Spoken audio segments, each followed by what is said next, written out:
ang nakakarating din kasi sa amin na business ka business. Sila ay tumanggap na kanyang blessing. Bakit parang wala kang ginawang sharing man lang sa inyo? Akala ko tinuruan na ni... Sa inyo, yung pamilya nyo, bakit parang wala kang binabita? Kaya doon din na kami nakapag-isip ni Papa. Bakit nga ba wala? Diba?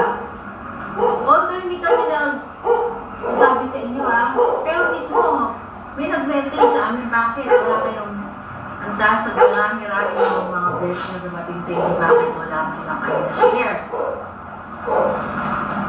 Sa amin po, hindi kami naghahanap sa kanila na, o ganito, o ganyan. Never po kami nagdikta sa kanila na, hindi ka na ganyan, hindi ka na ganyan. Never po. Ang amin sa kanila, gusto namin yung magpusa sila. Pagpupusa, ayaw po namin dahil lang sa sinabi ko, sinabi nyo ganyan.